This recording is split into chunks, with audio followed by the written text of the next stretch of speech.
If you were to ask me what constitutes as a good video game, I would start talking about things like gameplay loops, mechanics, level design, etc. I'm an avid gamer, I appreciate the craft, I'm even learning it myself, so I like to think at least I know a little bit about what works. But occasionally a game finds its way into my hands that shifts my perspective on the medium. Games that on paper shouldn't work, but do. Death Stranding, Firewatch, Outer Wilds, Kentucky Route Zero. None of these games follow game design in the traditional sense. They use it more as a way to convey a narrative in a way that only video games can.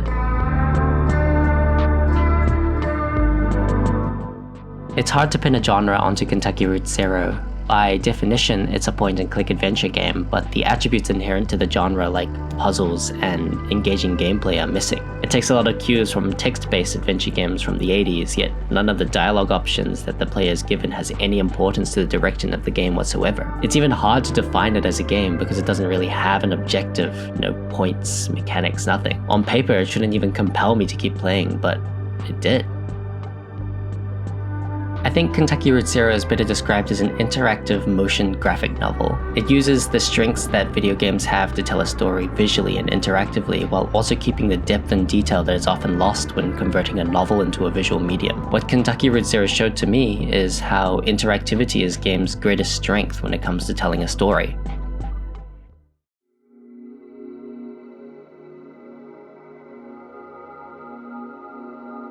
Kentucky Route Zero's story is abstract and open to interpretation. The basic summary is that you start following the story of a man named Conway, a delivery man for an antique store trying to find an address that doesn't seem to exist. The story is told in 5 acts, each with various events that grow the cast of characters the story follows, builds on details of the world, and incrementally gets Conway closer to his destination, until the end when the cast makes a delivery to a mysteriously shaped building in a rural town in the middle of nowhere. I don't think among the events of the story you find the point of Kentucky Route Zero. It's structured in a very poetic and metaphorical way, so I think it's heavily subjective and based around what personal connection you can pull from the story. While I was playing through Kentucky Route Zero, I was writing down my notes as to my immediate thoughts about it, and from that I made a list of a bunch of different things that I thought could be argued as central themes to the story. There are 3 themes that I particularly feel the strongest about. The first one is the effect of unchecked capitalism on rural communities, symbolized by the mining company that killed Shannon's parents, the distillery and the power companies that took over the small businesses in town, and particularly the reoccurring debts that the struggling characters accumulate within them, especially Conway. The game is full of moments where you enter the lives of struggling individuals trying to make ends meet with the growing pressure of these large companies taking over. Next is the relationship between reality and human subjectivity. When the game offers you dialogue options during a conversation, you can often answer using different characters, each having different outlooks on the situations and experiences leading up to this moment. Often the perspective the story is told in abruptly shifts from one character to another. A lot of visual elements from the story depict imagery aligned with the supernatural, yet very few times do any of the characters address it. All the dialogue options give the player clear choice to explain certain things about the world. For example, things like Conway's dog's name, whether a character has siblings, or the explanation of a character's reason for being there at that moment. I think the point of this is to explain how people interpret the facts of reality and actual reality are 2 different things, one being incredibly fluid while the other being rock solid. Finally is the theme of the importance of taking a moment and observing the world around you. Some of my favorite moments of Kentucky Route Zero are the ones where the player encounters something you just have to observe. There's nothing necessarily important to get you to the end of the game, but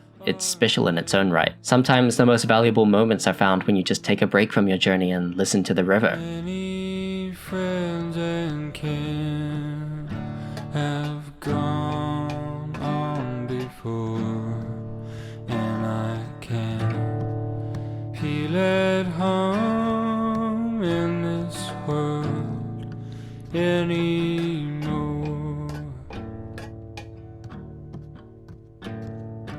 Oh Lord, you know I have no friend like you.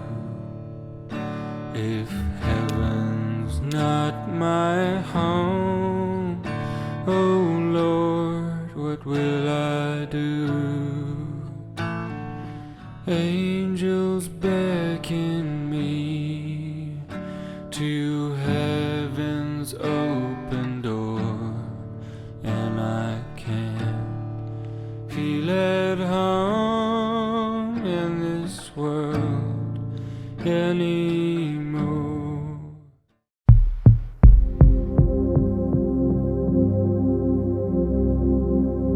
What impressed me the most about Kentucky Route Zero is the way that it demonstrates the strengths that video games have as a visual medium to convey a story. The way that the story is told in various parts of the games are very interesting. In one part, it's told in the perspective of a museum security guard reviewing camera footage of the characters interacting with other characters in past tense. Another is in the perspective of an actor observing a play acting out an event in the story in front of an audience. Or my personal favorite is the perspective of a carefree cat running around and observing the life of a small town recovering after a terrible storm. Narrative design in modern high-budget video games generally has a fine-tuned and conventional way of telling stories that borrow a lot of ideas from its much more refined and experienced counterpart, movies. Games now make it clear when they want the player to be interacting with the game and when they want the player to consume the story through a cutscene. There is generally very little overlap, and this has been the case for the last 24 years. What Kentucky Route Zero shows is that there are many more different ways the story can be told by blurring the boundary between story and gameplay. Kentucky Route Zero uses visuals and sound to replicate a very real and specific feeling to help build the world around it. The diegetic sound of a restaurant floating in the middle of a calm lake,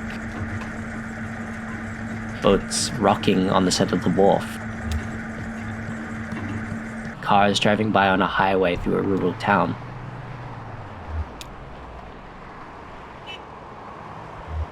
birds chirping to signify the morning.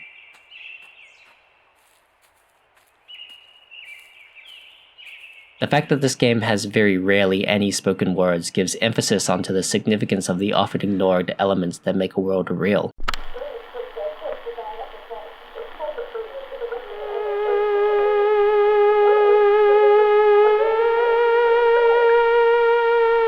The fact that this game is set in Kentucky is not a coincidence. The developers said in an interview for Vice, quote, "Kentucky has a great history for both some pretty awful exploitation and resource extraction, but also a great history in labor organization and other kinds of radical elements that make it survivable in pushing back against these other forces." Kentucky Route Zero took 7 years to complete, the gaps between the releases of each act getting longer as the scope grew larger, especially the fact that during that 7 years was the biggest shift on the Western perspective of politics, the 2016 United States presidential election. In that same interview, quote, "I think even if we'd been intentionally trying to avoid reflecting the landscape or political climate for the last 4 years especially, it would have influenced the work and manifested in some way," referring to how the game focuses on how politics manifest onto the daily lives of normal people. Upon finishing the game, I researched about how the game was received, and I stumbled upon the most extreme range of opinions for a single piece of entertainment I've ever seen. On one hand, the game has landed itself on multiple lists of the top 10 best games of the decade, while on others, a lot of reviewers slammed it for being boring with no engaging gameplay.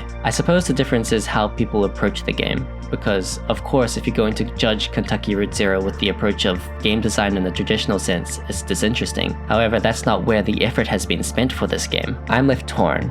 I think I appreciate this game for what it stands for much more than I think how good it actually is. I can write for hours about what this game does well, but I'd have to admit, as somebody who gets tired after reading one paragraph, without anything to engage the player, I found it hard to get to the end of this game as well. I do think Kentucky Route Zero has value as a visual narrative and as a piece of art and should be experienced, but I don't know, maybe try it yourself if you want.